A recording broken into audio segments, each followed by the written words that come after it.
உங்களுக்கு அமைதி உரித்தாக. அன்பார்ந்தவர்களே, மரியனினுடைய ஓராண்டில் வீடியோ விவிலிய வாசிப்பு திட்டத்தினுடைய 8வது நாளுக்கு உங்களை அன்புடன் வரவேற்கிறோம். நம்ம வெற்றிகரமாக ஒரு வாரம் வாசித்து முடித்தாச்சு. இன்றைக்கி நம்ம என்ன வாசிப்பு பகுதின்றதை பார்க்குறதுக்கு முன்னாடி இந்த வீடியோவை முதல்ல நீங்கள் பார்க்குறீங்க அப்படின்னா தயவு செஞ்சு டிஸ்கிரிப்ஷனில் இருக்கக்கூடிய அறிமுக வீடியோவை பாருங்கள். இல்லைனா இந்த திட்டத்தை பற்றி எதுவுமே உங்களுக்கு புரியாது. நம்ம கேட்டுட்ருக்கிறது சேலம் மறை மாவட்டத்தினுடைய ஆயரனுடைய குரலில் தான் நம்ம வீடியோவினுடைய விவிலிய வாசிப்பு பகுதியை நம்ம கேட்போம். அதே போல் நம்ம ஃபாலோ பண்ணக்கூடிய கால அட்டவணை, அந்த விவிலிய வாசிப்பு அட்டவணை அமெரிக்காவை சார்ந்த ஜெஃப் கேவின்ஸ் அவர் வடிவமைச்ச அட்டவணை.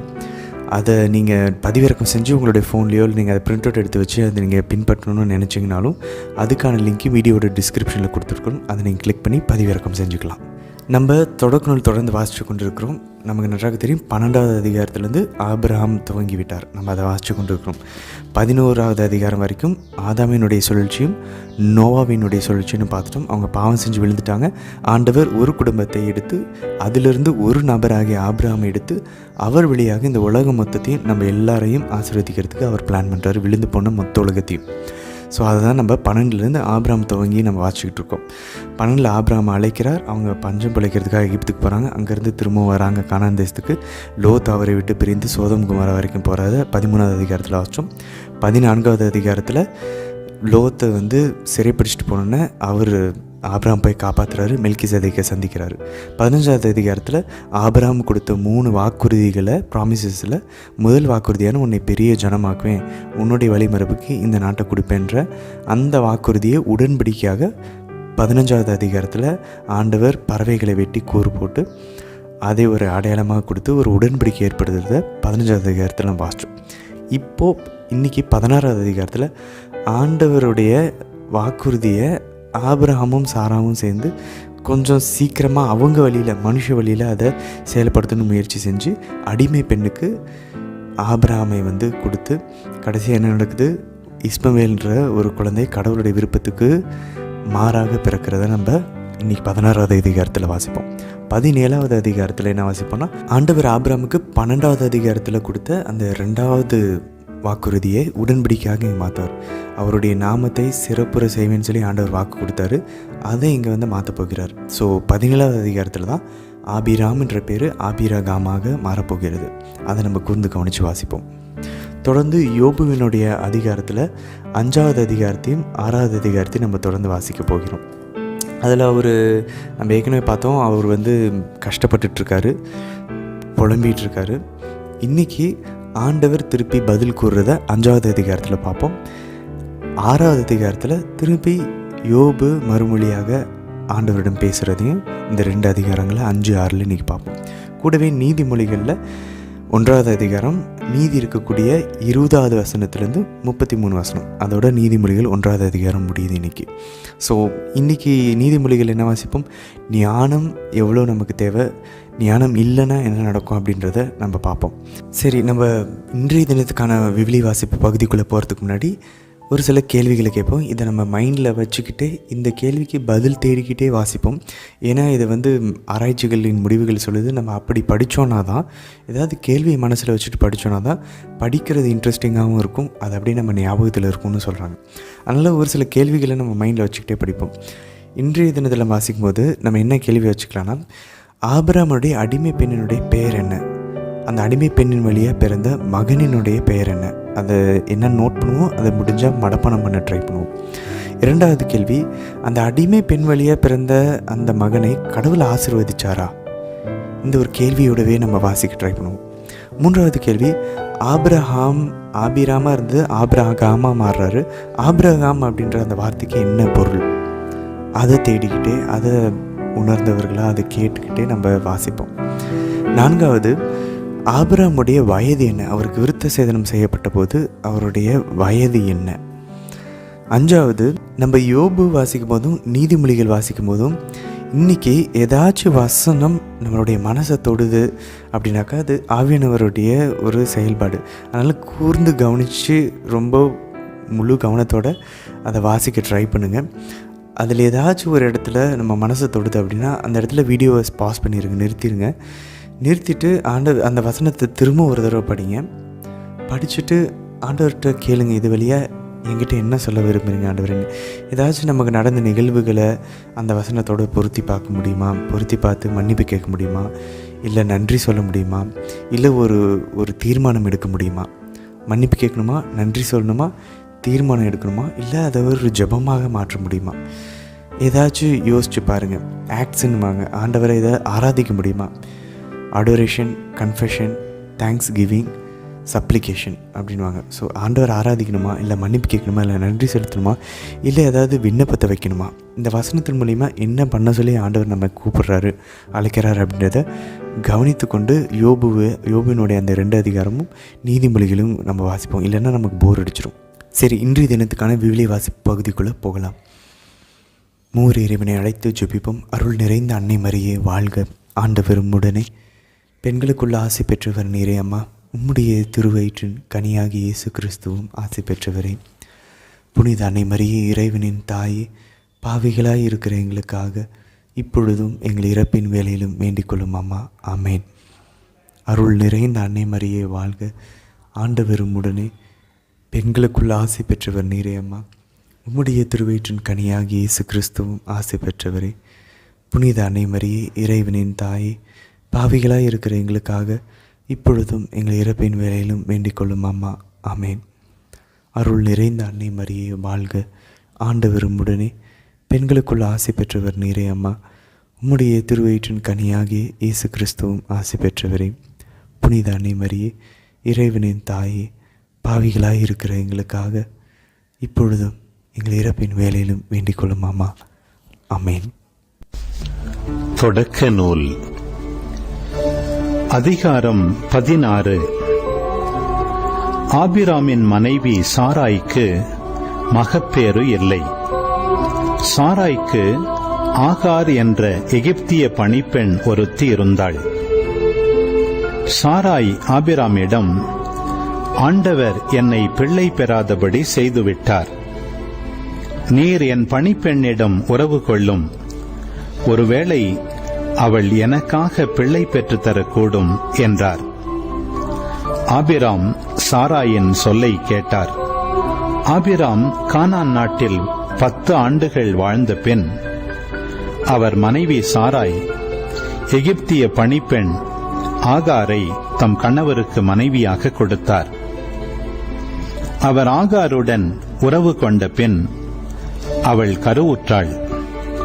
தான் கருவுற்றிருப்பதை கண்டதும் தன் தலைவியை அவள் ஏளனத்துடன் நோக்கினாள். அப்பொழுது சாராய் ஆபிராமிடம், எனக்கு இழைக்கப்பட்ட தீங்கு உம்மேல் இருக்கட்டும்.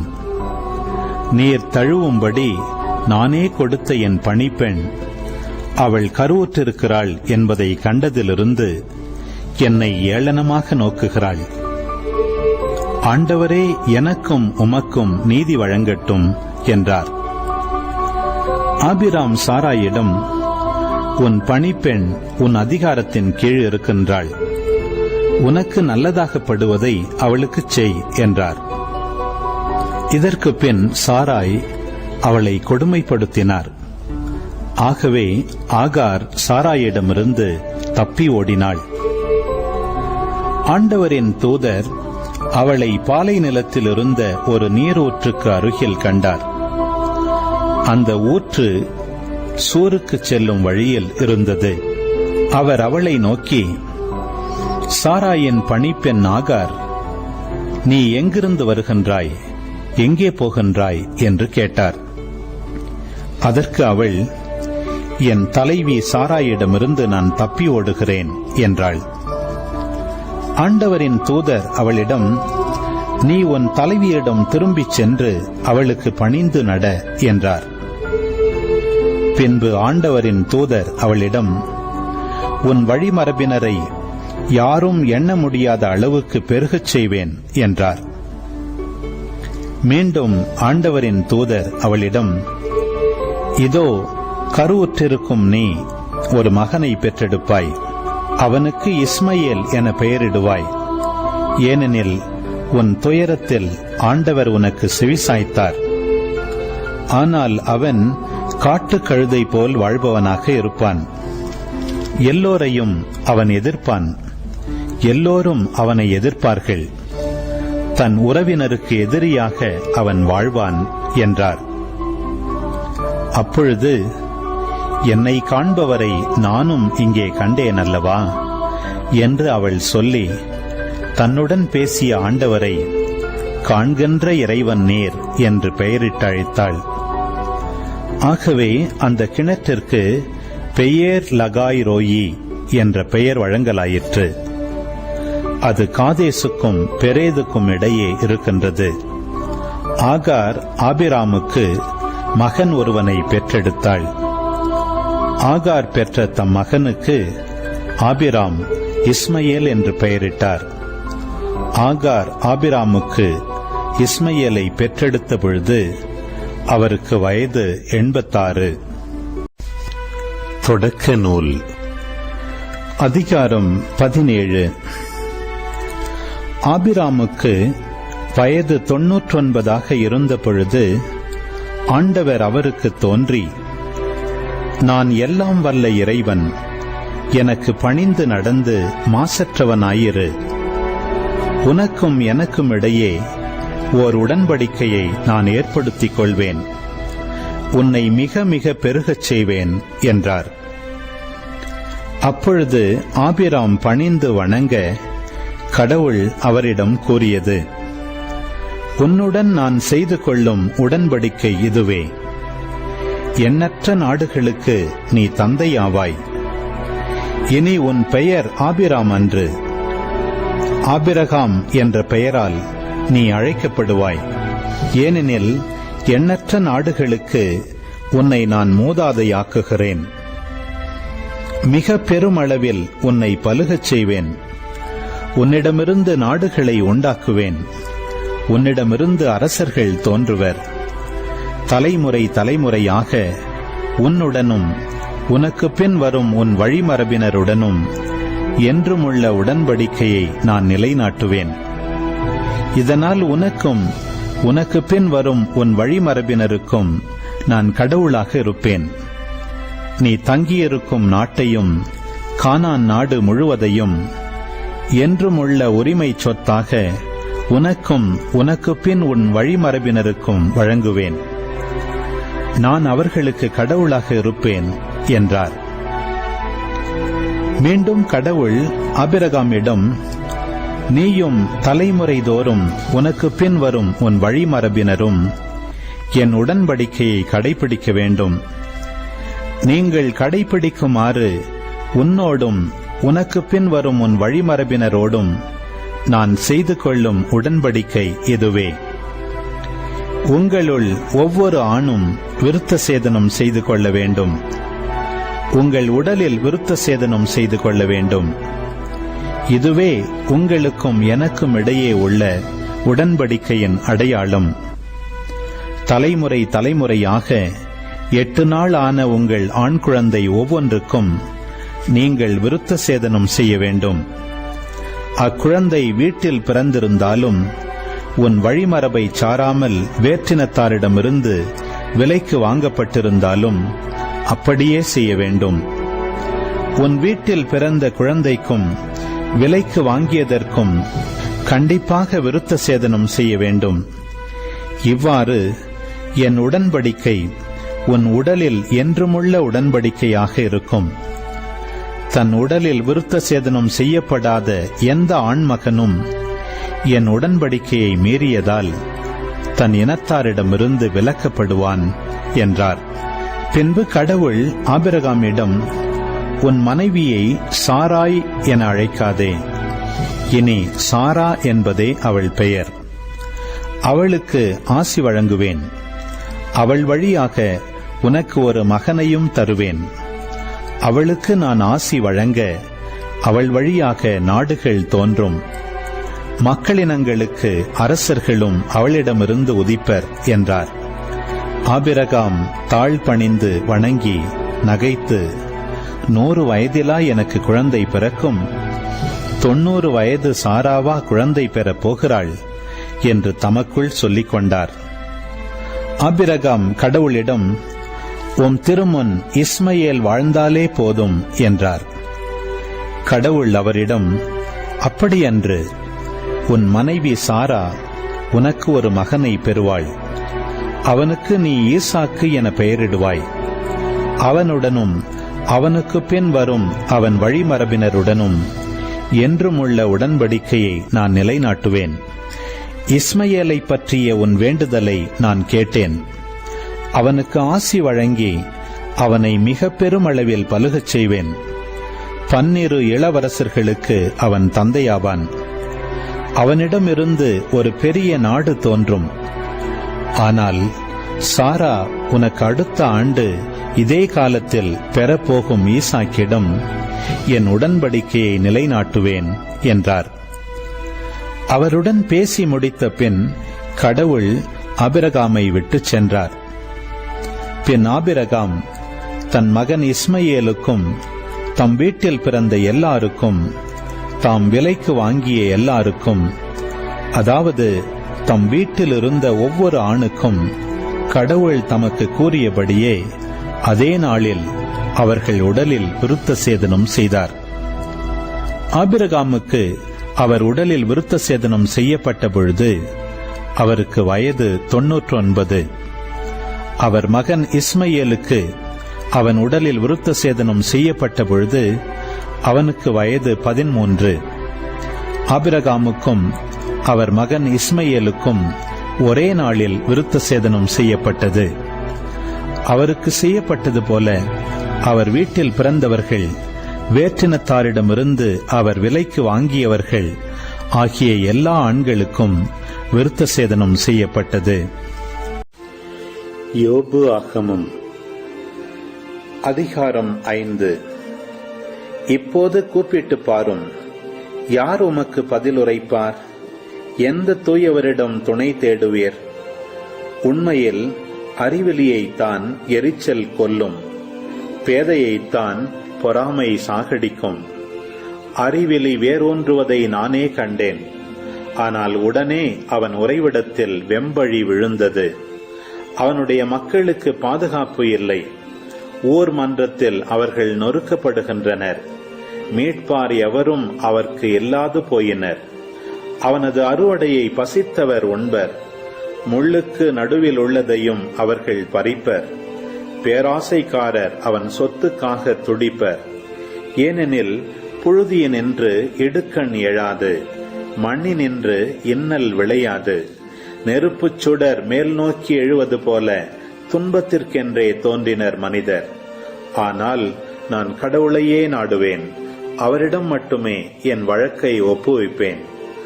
ஆராய முடியா பெரியனவற்றையும் எண்ணிலடங்கா வியக்கத்தக்கனவற்றையும் செய்பவர் அவரே. மண்முகத்தே மழையை பொழிபவரும் வயல் முகத்தே நீரை தருபவரும் அவரே. அவர் தாழ்ந்தோரை மேலிடத்தில் அமர்த்துகின்றார், அழுவோரை காத்து உயர்த்துகின்றார். வஞ்சகரின் திட்டங்களை தகர்க்கின்றார். அவர்களின் கைகளோ ஒன்றையும் சாதிக்க மாட்டா. ஞானிகளை அவர் தம் சூழ்ச்சியில் சிக்க வைக்கின்றார். வஞ்சகரின் திட்டங்கள் வீழ்த்தப்படுகின்றன. அவர்கள் பகலில் இருளை காண்கின்றனர், நண்பகலிலும் இரவில் போல் தடுமாறுகின்றனர். அவர் வறியவரை அவர்களின் வாயெனும் வாளினின்று காக்கின்றார், எளியவரை வலியவரின் கையினின்று மீட்கின்றார். எனவே நலிந்தவர்க்கு நம்பிக்கை உண்டு, அநீதி தன் வாயை பொத்திக் கொள்ளும். இதோ கடவுள் திருத்தும் மனிதர் பேறு பெற்றோர். ஆகவே வல்லவரின் கண்டிப்பை வெறுக்காதீர். காயப்படுத்தினாலும் கட்டுப்போடுபவர் அவரே, அடித்தாலும் ஆற்றுகின்ற கை அவரதே. 6 வகை அல்லல்களினின்றும் அவர் உம்மை மீட்பார். 7வதும் உமக்கு இன்னல் தராது. பஞ்சத்தில் சாவினின்றும் சண்டையில் வாழ்முனையினின்றும் உம்மை விடுவிப்பார். நாவின் சொல்லடியினின்றும் நீர் மறைக்கப்படுவீர். நாசமே வந்து விழுந்தாலும் நடுங்க மாட்டீர். அழிவிலும் பஞ்சத்திலும் நீர் நகுவீர். மண்ணக விலங்குகளுக்கு மருளீர். வயல்வெளி கற்களோடு உம் உடன்படிக்கை இருக்கும். காட்டு விலங்குகளோடும் நீர் அமைதியில் வாழ்வீர். உம் கூடாரத்தில் அமைதியை காண்பீர். உம் மந்தையை சென்று காண்கையில் ஒன்றும் குறைவுபடாதிருக்கும். உமது வித்து பெருகுவதையும் உமது வழிமரபினர் நிலத்து பொற்களை போன்றிருப்பதையும் அறிவீர். பழுத்த வயதில் தளர்வின்றி கல்லறை செல்வீர். பருவத்தே மேலோங்கும் கதிர்மணி போல் இதுவே யாம் கண்டறிந்த உண்மை. செவி கொடுப்பீர், நீவியரே கண்டுணர்வீர். யோபு ஆகமம் அதிகாரம் 6. யோபு கூறிய பதிலுரையாவது: ஓ, என் வேதனைகள் உண்மையாகவே நெருக்கப்பட்டு என் இன்னல்கள் அனைத்தும் சீர்தூக்கப்படுமானால் நலமாயிருக்குமே. கடற்கரை மணலிலும் இப்போது அவை கனமானவை. பதற்றமான என் சொற்களுக்கு காரணமும் அதுவே. எல்லாம் வல்லவரின் அம்புகள் என்னில் தைத்துள்ளன. அவற்றின் நஞ்சு என் உயிரை குடிக்கின்றது. கடவுளின் அச்சுறுத்தல்கள் எனக்கெதிராய் அணிவகுத்துள்ளன. காட்டு கழுதைக்கு புல் இருக்க அது கனைக்குமா? காளைக்கு தீனி இருக்க அது கத்துமா? சுவையற்றது உப்பின்றி உண்ணப்படுமா? துப்பும் எச்சிலில் சுவை இருக்குமா? அவற்றை தொட என் நெஞ்சம் மறுக்கிறது. அவை எனக்கு அருவருப்பு தரும் உணவாமே. ஓ, என் வேண்டுதலுக்கு அருள்பவர் யார்? நான் ஏங்குவதை இறைவன் ஈந்திட மாட்டாரா? அவர் என்னை நசுக்கிவிடக் கூடாதா? தம் கையை நீட்டி என்னை துண்டித்திடலாகாதா? அதுவே எனக்கு ஆறுதலாகும். அழிக்கும் அல்லலிலும் அகமகிழ்வேன். தொடரும் துயரிலும் துள்ளி மகிழ்வேன். ஏனெனில் தூயவரின் சொற்களை மறுத்தேனில்லை. நான் இன்னும் பொறுத்திருக்க வலிமை ஏது? என் நெஞ்சம் காத்திருக்க நோக்கம் ஏது? என் வலிமை கல்லின் வலிமையோ? என் சதை வெண்கலத்தாலானதோ? இதோ என்னில் உதவி ஏதுமில்லை. என்னிலிருந்து உரம் நீக்கப்பட்டது. அடுத்திருப்போர்க்கு கனிவு காட்டாதோர் எல்லாம் வல்லவரையே புறக்கணிப்போர். காய்ந்துவிடும் காட்டாற்று கண்ணிகள் போலும் சிற்றாறுகள் போலும் வஞ்சித்தனர் என் உறவின் முறையார். அவற்றில் பனிக்கட்டி உருகிச் செல்லும். அவற்றின் மேற்பகுதியை உறைபனி மூடி நிற்கும். வெப்ப காலத்திலோ அவை உருகி மறைந்து போம். வெயில் காலத்திலோ அவை இடம் தெரியாது ஒழியும். வணிகர் கூட்டம் தம் வழியை மாற்றுகின்றது. பாலையில் அலைந்து தொலைந்து மடிகின்றது. தேடி நிற்கின்றனர் தேமாவின் வணிகர். நாடி நிற்கின்றனர் சேபாவின் வழிபோக்கர். அவர்கள் நம்பியிருந்தனர், ஆனால் ஏமாற்றம் அடைகின்றனர். அங்கு வந்தடைந்தனர், ஆனால் திகைத்து போகின்றனர். இப்போது நீங்களும் எனக்கு அவ்வாறே ஆனீர்கள். என் அவலம் கண்டீர்கள், அஞ்சி நடுங்குகின்றீர்கள். எனக்கு அன்பளிப்பு தாரும் என்றோ, உம் செல்வத்திலிருந்து என் பொருட்டு கையூட்டு கொடும் என்றோ சொன்னதுண்டா? எதிரியின் கையினின்று என்னை காப்பாற்றும் என்றோ, கொடியவர் பிடியினின்று என்னை மீட்டருளும் என்றோ நான் எப்போதாவது வேண்டியதுண்டா? அறிவு புகட்டுக, அமைதி அடைவேன். என்ன தவறிழைத்தேன்? எடுத்து காட்டுக. நேர்மையான சொற்கள் எத்துணை ஆற்றல் உள்ளவை. ஆனால் நீர் மெய்ப்பிப்பது எதை மெய்ப்பிக்கிறது? என் வார்த்தைகளை கண்டிக்க எண்ணலாமா? புலம்புவோரின் சொற்கள் காற்றுக்கு நிகராமா? திக்கற்றோர் மீது சீட்டு போடுவீர்கள், நண்பர் மீதும் பேரம் பேசுவீர்கள். பரிவாக இப்பொழுது என்னை பாருங்கள். உங்கள் முகத்திற்கெதிரே உண்மையில் பொய் சொல்லேன். போதும், நிறுத்துங்கள். அநீதி செய்ய வேண்டாம், பொறுங்கள். நீதி இன்னும் என் பக்கமே. என் நாவில் அநீதி உள்ளதா? என் அன்னம் சுவையானதை பிரித்துணராதா? ஞானம் வீதிகளிலிருந்து உரத்து கூறுகின்றது. பொதுவிடங்களிலிருந்து குரல் எழுப்புகின்றது. பரபரப்பு மிகுந்த தெருக்களிலிருந்து அழைக்கின்றது. நகர வாயிலிலிருந்து முழங்குகின்றது. பேதையரே, நீங்கள் இன்னும் எவ்வளவு காலம் உங்கள் பேதமையில் உழல்வீர்கள்? இகழ்வார் இன்னும் எவ்வளவு காலம் இகழ்ச்சி செய்வதில் மகிழ்ச்சி காண்பர்? முட்டாள்கள் இன்னும் எவ்வளவு காலம் அறிவை வெறுப்புடன் நோக்குவார்கள்? என் எச்சரிக்கையை கவனத்தில் கொள்வீர்களானால் நான் என் உள்ளத்தில் இருப்பதை உங்களுக்கு சொல்வேன். என் செய்தியை உங்களுக்கு தெரிவிப்பேன். நான் கூப்பிட்டேன், நீங்களோ செவிசாய்க்க மறுத்தீர்கள். உங்களை அரவணைக்க கையை நீட்டினேன், எவரும் கவனிக்கவில்லை. என் அறிவுரைகளுள் ஒன்றையும் பொருட்படுத்தவில்லை. என் எச்சரிக்கை அனைத்தையும் புறக்கணித்தீர்கள். ஆகையால் உங்களுக்கு இடுக்கண் வரும்போது நான் நகைப்பேன். உங்களுக்கு பெரும் கேடு விளையும் போது ஏளனம் செய்வேன். பேரிடர் உங்களை புயல் போல தாக்கும் போது, இடுக்கண் உங்களை சுழற்காற்றென அலைக்கழிக்கும் போது, துன்பமும் துயரமும் உங்களை சூழ்ந்து கொள்ளும் போது நான் எள்ளி நகையாடுவேன். அப்பொழுது நீங்கள் என்னை நோக்கி மன்றாடுவீர்கள், நான் பதிலளிக்க மாட்டேன். ஆவலோடு என்னை நாடுவீர்கள், ஆனால் என்னை காண மாட்டீர்கள். ஏனெனில் நீங்கள் அறிவை வெறுத்தீர்கள். ஆண்டவரிடம் அச்சம் கொள்வதில் உங்களுக்கு விருப்பமில்லை. நீங்கள் என் அறிவுரையை ஏற்கவில்லை. என் எச்சரிக்கை அனைத்தையும் அவமதித்தீர்கள். நீங்கள் உங்கள் நடத்தையின் பயனை துய்ப்பீர்கள். சூழ்ச்சி செய்து நீங்களே சலித்துப் போவீர்கள்.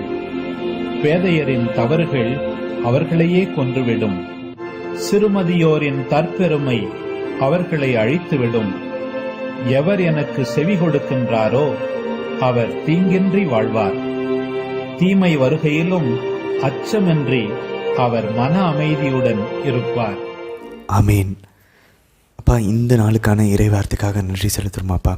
நாங்கள் ஆபிரகாமை போல அவசரப்படாமல் பொறுமையாக காத்திருந்து உம்முடைய ஆசீர்வாதங்களை பெற்றுக்கொள்ள நீங்கள் காலம் தாழ்த்துறீங்கன்னா அது எதுக்காவது ஒரு நன்மைக்காக தான் இருக்குன்றதை உணர்ந்து கொள்ளக்கூடிய அந்த புரிதலின் ஆவியை எங்களுக்கு, அந்த ஞானத்தின் ஆவியையும் தந்தரல வேண்டி ஜெபிக்கிறோமாப்பா.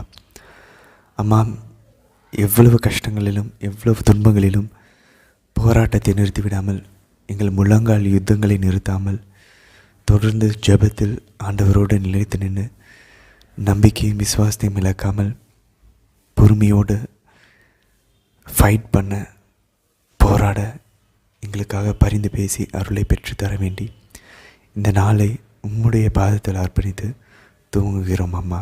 ஆமேன். அன்பார்ந்தவர்களே, இன்றைய தினத்துக்கான கேள்விகளுக்கான பதில் நம்ம பார்ப்போம். ஆபிரகாமுடைய அடிமை பெண்ணின் பெயர் என்ன? அவர் வழியாக வந்த மகனின் பெயர் என்ன? அடிமையினுடைய பெயர் ஆகார், அவருடைய மகனினுடைய பெயர் இஸ்மாயில். இதை எங்கே பார்க்கலாம்? 16வது அதிகாரத்தில் 4வது வசனமும் 11வது வசனத்திலும் பார்க்கலாம். ரெண்டாவது கேள்வி, ஆண்டவர் அந்த அடிமை பெண்ணின் வழியாக வந்த பையனையும் ஆசீர்வதித்தாரா அப்படின்னு பார்த்தோன்னா ஆமாம். 17வது அதிகாரம் 20வது வசனத்தில் பார்க்குறோம். ஆபிரகாம் அந்த அடிமை பெண் வழியாக வந்த இஸ்மாயிலையும் ஆண்டவர் ஆசீர்வதிக்கிறதை நம்ம பார்க்க முடியும். மூன்றாவது, ஆபிரகாமினுடைய பெயரினுடைய அர்த்தம் என்ன? அதை நம்ம எங்கே பார்க்கலாம்னா 17வது அதிகாரத்தில் 5வது வசனத்தில் நம்மளால் வாசிக்க முடியும். அவர் சொல்லுகிறார், இனி உன் பெயர் ஆபிராம் அன்று ஆபிரகாம். அப்படின்னா என்ன அர்த்தம்? எண்ணற்ற நாடுகளுக்கு உன்னை நான் மூதாதையராக்குவேன். Father of multitude of nations அப்படின்னு சொல்லி ஆங்கிலத்தில் நம்ம சொல்கிறோம். எண்ணற்ற நாடுகளுக்கு உன்னை மூதாதையராக்குகிறேன். அதுதான் ஆபிரகாம்ன்ற அந்த வார்த்தைக்கு அர்த்தம். சரி, அடுத்த கேள்வி, ஆபிராமுடைய வயசு என்ன? அவர் விருத்தசேதனம் செய்யப்பட்ட போது அவரோட வயசு என்னன்னு பார்த்தா 99 வயசு. ஸோ இதை நம்ம எங்கே பார்க்கலாம்? 17வது அதிகாரம் 24வது வசனத்தில். சரி, கடைசியாக 5வது கேள்வி நம்ம என்ன பார்த்தோம் அப்படின்னா, நம்ம யோபுவினுடைய அதிகாரம் நீதிமொழிகளை வாசிக்கும்போது நம்மளுடைய மனதை தொட்ட ஏதாவது வசனங்கள் இருக்கா அப்படின்னு சொல்லி பார்த்தோம். ஸோ என்னுடைய மனதை தொட்ட வசனங்கள் 5வது அதிகாரத்தில் 11வது வசனம் என்னுடைய மனதை தொட்டது. ஏன்னா 11வது வசனத்தில் அவர் என்ன சொல்கிறாருன்னா, அவர் தாழ்ந்தோரை மேலிடத்தில் அமர்த்துகின்றார் அப்படின்னு சொல்லி. இது நமக்கு மாதா லூக்கா நற்செய்தி 1வது அதிகாரத்தில் மாதாவினுடைய பாடலில் நமக்கு ஞாபகப்படுத்துது. தாழ்நிலையில் இருந்த தம் அடியவரை தயவுடன் கடைக்கண் நோக்கினார். அவர் வலியோரை அரியணை நின்று இறக்கி இளையோரை மிக உயர்த்தி விட்டார் அப்படின்னு சொல்லி நம்ம வாசிப்போம். ஸோ அந்த வசனத்தை எனக்கு ஞாபகப்படுத்தினுச்சு. அதனால் இந்த வசனம் எனக்கு மாதாவை ஞாபகப்படுத்தியது. அப்படின்னா மாதா அவங்களுடைய அந்த பாடல்கள் எல்லாமே பைபிள் வசனமாகவே இருக்கிறது. 18வது வசனமே எனக்கு ரொம்ப பிடிச்சிருந்துச்சு. காயப்படுத்தினாலும் கட்டுப்போடுபவர் அவரே, அடித்தாலும் ஆற்றுகின்ற கை அவரதே அப்படின்னு சொல்லி. அதுவும் என்னுடைய மனதில் தொட்டுச்சுன்னா, நம்மளை நிறைய நேரங்களில் காயப்படுத்தியிருப்போம், நிறைய பிரச்சனைகள் நம்ம சந்திச்சிருப்போம், மனசு காயப்பட்டிருக்கும். காயப்படுவதை ஆண்டவர் அனுமதித்தாலும் நேரடியாக அந்த தீமைக்கு ஆண்டவர் காரணம் இல்லை. ஆனால் அந்த சூழ்நிலைகளை, அந்த நபர்களை அந்த சாத்தானினுடைய சோதனைகளை கடவுள் அனுமதித்தாலும் அதை ஆற்றுபவரும் அவர் தான், அதை திரும்பவும் நமக்கு ஆறுதல் கொடுத்து கட்டு போடுறதும் அவர் தான் அப்படின்றத இந்த வசனம் நமக்கு சுட்டி காட்டுகிறது. 18வது வசனம். அதே போல் எனக்கு 21வது வசனமும் ரொம்ப பிடிச்சிருந்துச்சி. நாவின் சொல்லினின்றும் நீர் மறைக்கப்படுவீர் அப்படின்னு சொல்லி. ஸோ நிறைய பேருடைய வார்த்தைகளுடைய தாக்கம் நம்மளை காயப்படுத்தும். ஸோ அதிலிருந்தும் மறைக்கக்கூடியவர் கடவுள் தான் அப்படின்னு சொல்லி. ஸோ அதை ஒரு ஜெபமாகவும் நம்ம மாற்றலாம். அந்த பலரினுடைய நாவின் சொல்லி நின்று என்னை மறைத்தருளும் பாதுகாத்தருளும் அப்படின்னு சொல்லி நம்ம ஜெபமாக மாற்றலாம். இதை தாண்டி நம்ம வேறு என்ன வசனங்கள் எனக்கு ரொம்ப பிடிச்சிருந்துச்சுன்னா 6வது அதிகாரத்தில் 1-3 வசனங்கள் எனக்கு ரொம்ப பிடிச்சிருந்துச்சி. ஏன்னா அதில் அவர் சொல்கிறாரு, கடல் மணலை விட என்னுடைய கஷ்டங்களுடைய வேதனைகள் அதிகம் அப்படின்னு சொல்லி யோபு புலம்புறது நம்மளுடைய கஷ்டங்களை ஞாபகப்படுத்தக்கூடிய ஒரு விஷயமாக இருந்தது. அதை தாண்டி 4வது வசனமும் 14-24 இதெல்லாம் எனக்கு ரொம்ப பிடிச்சிருந்துச்சி. 4வது 14-24 பார்த்தோம் அப்படின்னாக்கா, 4வதில் எல்லாம் வல்லவரின் அம்புகள் என்னில் தைத்துள்ளனர், அவற்றின் நஞ்சு என் உயிரை குடிக்கின்றது அப்படின்னு சொல்லி. அப்படின்னா அவருடைய அந்த கஷ்டத்தினுடைய அந்த ஆழம் பாருங்கள், ஆண்டவருடைய அம்புகள் அவருடைய உள்ளத்தை தச்சிருக்கிற அளவுக்கு அவர் ஃபீல் பண்ணுறாராம். அதே போல் 14வது வசனத்தை பார்த்தோன்னா, அடுத்திருப்பவருக்கு கனிவு காட்டாதோர் எல்லாம் வல்லவரையே புறக்கணிப்போர். அப்படின்னா எல்லாம் வல்ல கடவுளுக்கு நம்ம இதை ஆண்டவருடைய வார்த்தைக்கு நம்ம ஒப்பிட்டு பார்க்கலாம். ஆண்டவர் சொல்லுகிறார், நீ சின்னஞ்சிற இந்த எளியவர்களுக்கு செய்ததெல்லாம் எனக்கே செய்தாயிற்றுன்னு. அப்போது நண்பரை புறக்கணிப்போர் உதவி செய்யாமல் கனிவு காட்டாமல் கடவுளை புறக்கணிக்கிறதுக்கு சமம் அப்படின்னு சொல்லி சொல்கிறாங்க. ஸோ இது நம்மளுடைய வாழ்வில் நம்ம உதவி செய்கிறதுக்கு தயங்குறோமா, அப்போ கடவுளுக்கே உதவி செய்கிற தயங்குறோம் அப்படின்னு சொல்லி அந்த ஒரு விஷயத்தை நமக்கு நினைவூட்டக்கூடியதாக இந்த 14ஆம் வசனம் அமைஞ்சுது 7வது அதிகாரத்தில். அதை தாண்டி 24வது வசனமும் எனக்கு ரொம்ப பிடிச்சிருந்துச்சி. அதில் யோபு கூறுகிறார், என்ன தவறு இழைத்தேன் எடுத்து காட்டுக அப்படின்னு சொல்லி. இதை நம்ம சவாலாக ஆண்டவரிடம் கேட்காம நம்ம ஜெபமாக கேட்கலாம். ஆண்டவர், நான் என்ன தவறு செஞ்சேன் அப்படின்றத எனக்கு காட்டுங்க, நான் அதை திருத்திக்கிறேன் அப்படின்னு சொல்லி ஒரு ஜெபமாக மாற்றலாம். நீதிமொழிகளில் எனக்கு ரொம்ப மனசை தொட்ட ஒரு வசனம் அப்படின்னாக்க 29வது வசனம். ஏன்னா அதில் சொல்லுது, ஏனெனில் நீங்கள் அறிவை வெறுத்தீர்கள், ஆண்டவரிடம் அச்சம் கொள்வதில் உங்களுக்கு விருப்பம் இல்லை அப்படின்னு சொல்லுது. இதுதான் நம்ம உண்மையாலுமே பாவத்தில் விழுகிறதுக்கான முக்கியமான காரணம். சரியான அறிவை வெறுத்து விடுகிறோம். சரியான அறிவு கடவுளிடமிருந்து, கடவுளுடைய வார்த்தையிலிருந்து வருகிறது. நம்ம அதை வெறுத்துட்டு தேவையில்லாமல் உலக விஷயங்களையும் சினிமாவிலையும் சீரியல்லையும் உலக மனிதர்கள் சொல்கிறதையும் கேட்டு சாத்தானுடைய அறிவுரைகளை கேட்டு நம்ம பாவத்திலையும் மன வருத்தத்திலையும் பிரச்சனைகளிலும் நம்ம மாட்டிகிட்ருக்கோம். ஆனால் ஆண்டவர் சொல்கிறார், ஆண்டவரிடம் அச்சம் கொண்டோம் அப்படின்னாக்கா அது ஞானத்தின் தொடக்கமாக இருக்கிறது நம்ம ஏற்கனவே வாச்சோம். ஸோ நம்ம அவருடைய அச்சத்தில் நம்ம வாழ்ந்தோன்னா நம்ம கடவுளுக்கு எதிராக பாவம் செய்யக்கூடாதுன்ற அந்த ஒரு பயம் எப்பயும் மனசில் நம்ம கொண்டு இருக்கணும் அப்படின்றது இந்த ஒரு வசனம் எனக்கு ஞாபகப்படுத்தினதுனால எனக்கு இந்த வசனம் ரொம்ப பிடிச்சிருந்துச்சி. இதெல்லாம் அந்த 5 கேள்விகளுக்கான பதில். இப்போ நம்ம ரொம்ப சுருக்கமான ஒரு விளக்க உரைக்கு போகலாம். இந்த 16வது அதிகாரத்தில் தொடக்க நூலில் என்ன நடக்குது, இந்த அடிமை பெண் வழியாக இஸ்மாயில் பிறக்கிறதுல என்ன நடக்குது அப்படின்னா, இதை புரிஞ்சுக்கணும் அப்படின்னாக்க ஆண்டவர் எப்போ வாக்கு கொடுத்தார் அப்படின்னா தொடக்க நூல் 12வது அதிகாரம் 4வது வசனத்தில் தெரியுது. ஆபிரகாமுக்கு 75 வயசு இருக்கும்போது வாக்குறுதி கொடுக்குறாரு, உனக்கு ஒரு வழிமரபு வரும், அந்த வழிமரபை நான் பெரிய ஒரு இனமாக்குவேன் அப்படின்னு சொல்லி. ஆனால் இங்கே 16வது அதிகாரம் 16வது வசனத்தில் வாசனம் தெரியும், ஆபிரகாமுக்கு 86 வயது இருக்கும்போது இஸ்மாயில் பிறந்தார் அப்படின்னு சொல்லி. அப்போது ஒரு ஆகாரோடு அவர் உறவு கொள்ளும்போது அவருடைய வயது 85 வயதாக இருக்கணும். ஸோ 75லேருந்து 85 வயசு வரைக்கும் 10 வருஷம் ஆபிராமும் சாராயும் வெயிட் பண்ணிகிட்ருக்காங்க. ஆண்டவர் வாக்கு கொடுத்தாரு அது நடக்கும் அப்படின்னு சொல்லி. ஆனால் உண்மையிலேயே சாராய் வழியாக ஒரு குழந்தை ஈசாக்கு பிறந்தது எப்போ அப்படின்னாக்க ஆபிரகாமுக்கு 100 வயது இருக்கும்போது, அதை நம்ம பின்னாடி நாளைக்கு வாசிப்போம். அப்போது ஆண்டவர் விரும்பியது 25 வருஷம் இவங்க வெயிட் பண்ணணும். ஆனால் இவங்க 10 வருஷம் வெயிட் பண்ணி 85 வயசு ஆபிரகாம் இருக்கும்போதே சாராயினுடைய சொல்லை கேட்டு ஆபிரகாமும் இணங்கி அவர் இங்கே தடுமாறுறதை நம்மளால் பார்க்க முடிகிறது. அவர் ஏன்னா இது கிழக்கத்திய அந்த காலகட்டங்களில் இஸ்ரேல் பகுதி அந்த மக்கள் இந்த மாதிரி அந்த காலத்தில் ஒரு தலைவிக்கு வந்து குழந்தை பிறக்கலாம், அவங்க அடிமை பெண் வழியாக வரக்கூடிய குழந்தையை வந்து அந்த தலைவியோட குழந்தையாக அவங்க வந்து உலகத்தில் வெளியே காமிச்சுக்குவாங்க. ஸோ இந்த காலத்தில் நம்ம பண்ணக்கூடிய இந்த வாடகை தாய் இப்படிப்பட்ட ஒரு தவறான தொழில்நுட்பங்கள் அப்போவுமே அந்த காலத்தில் கிழக்கத்திய அந்த நாடுகளில் இருந்திருக்கிறது. ஸோ இது வந்து ஒன்றும் புதுசு கிடையாது. சாராய் வந்து ஆபிரகாம்கிட்ட கேட்குறது. ஆனால் ஆபிரகாமுக்கு ஆண்டவர் வாக்கு கொடுத்துருக்கிறார், உடன்படிக்கை செய்திருக்கிறார். நம்ம அதை போன அதிகாரத்தில் பார்த்தோம். ஆபிரகாம் விசுவசித்தால் அதை அவருக்கு கடவுள் நீதியாக கருதினார். அந்த உடன்படிக்கை 15வது அதிகாரத்தில் பண்ணியிருக்கிறாரு. ஆனாலும் ஆபிரகாம் அவருடைய மனைவியின் சொல்லை கேட்டு, இந்த வசனம் நம்ம பார்க்குறோம் தொடக்க நூல் இந்த 16வது அதிகாரத்தில் 2வது வசனத்தில் பார்க்குறோம். சாராய் அவருடைய மனைவி சாராயின் சொல்லை கேட்டு ஆபிரகாம் ஆகாரோடு உறவு கொண்டார் அப்படின்னு சொல்லி. இது நமக்கு உடனடியே இறையியல் வல்லுநர்கள் என்ன சொல்கிறாங்கன்னா, இது நேரடியாக நம்ம அந்த தொடக்க நூல் 3வது அதிகாரம் 17வது வசனத்துக்கு நம்மை அழைத்து செல்கிறது.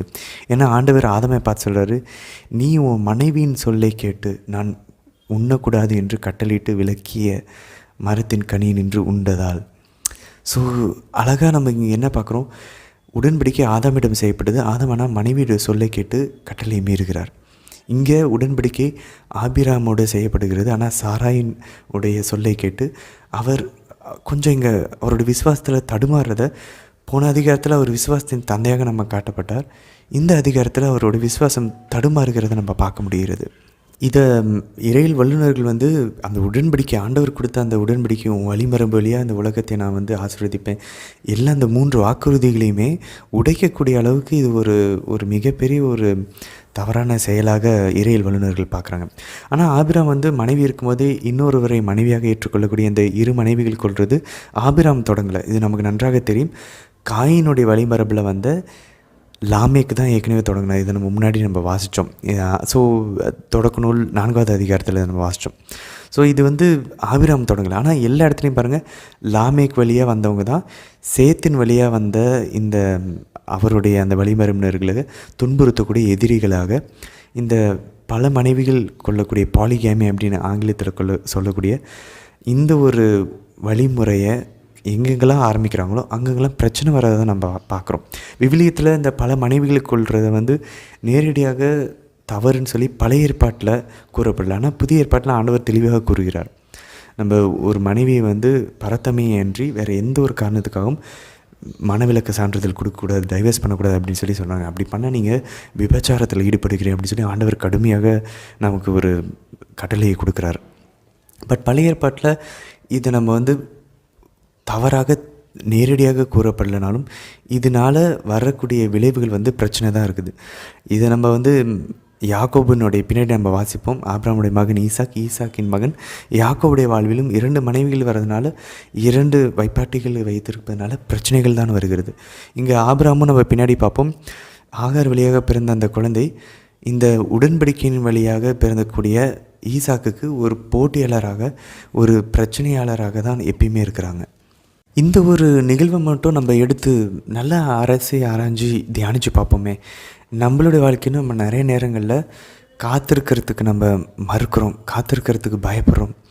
சில நேரங்களில் ஓகே இதுதான் கடவுளுடைய பிளானாக இருக்கும்னு சொல்லி, இப்போ ஆபிரகாமும் சாராயும் என்ன பண்ணாங்க, ஓகே நம்ம அடிமை பெண் வழியாக கடவுள் கொடுக்கட்டுமே, அதுவும் உங்களுடைய வேலை மரபு தானே, அதை அவர் பெருக்கட்டுமேன்னு சொல்லி மனுஷருடைய புத்தியின்படி, நம்மளுடைய சிந்தனையின்படி நம்ம ஒரு முயற்சியை நிறைய நேரங்கள் எடுப்போம். ஆனால் அதுக்கு வேறு ஒரு வகையில் கடவுளுடைய எண்ணங்கள் வேறு மாதிரி இருக்கும். நம்ம இப்படி யோசிச்சு கூட பார்த்துருக்க மாட்டோம். ஆனால் கடவுள் அவ்வளோ ஒரு பெரிய அழகான ஒரு பிளான் வச்சுருப்பார். சாராய் வழியாகவே உனக்கு 100 வருஷம் ஆனாலும் நம்ம எதெல்லாம் முடியாதுன்னு நினைக்கிறோமோ அது வழியாகவே நடக்கக்கூடிய ஒரு பிளானை கடவுள் வச்சுருப்பார். அது நமக்கு இன்னும் பெஸ்ட்டாக இருக்கும். ஆனால் நம்ம பயந்து சில நேரங்களில் நம்மளுடைய மனுஷ புத்திக்கு எட்டின வகையில் ஒரு சில முயற்சிகளை நம்ம செய்வோம். அது பின்னாடி பிரச்சனையாக தான் முடியும். அதனால் ஆண்டவருக்கு காத்திருக்கணும் அப்படின்றத பின்னாடி இந்த விஷயத்த ஆண்டவருக்கு ஓரளவு மறைமுகமாக பிடிக்கல அப்படின்றத இறையியல் வல்லுநர்கள் எங்கே பார்க்குறாங்கன்னா, உடனடியாக 17வது அதிகாரம் 1வது வசனத்தில் நம்ம வாசனம் தெரியும். ஆண்டவர் ஆபிரகாமுக்கு தோன்றி, அவருக்கு 99 வயது இருக்கும்போது ஆண்டவர் அவருக்கு தோன்றி சொல்கிறார், நான் எல்லாம் வல்ல இறைவன், எனக்கு பணிந்து நடந்து மாசற்றவனாய் இரு அப்படின்னு சொல்லி சொல்கிறாரு. ஸோ ஆபிரகாமுக்கு இது ஒரு சின்னதாக ஒரு கட்டளை மாதிரி திரும்ப கொடுக்கப்படுகிறது. ஏன்னா அவர் ஏற்கனவே கொஞ்சம் அவருடைய விசுவாசத்தில் அசைவு பெற்றுட்டார் அப்படின்றதுனால திருப்பி வழிக்கு கொண்டு வரதுக்காக ஆண்டவர் அவருக்கு ஒரு சின்ன அவரை கடிந்து கொள்வதைப் போல் இங்கே இறையியல் வல்லுநர்கள் பார்க்குறாங்க.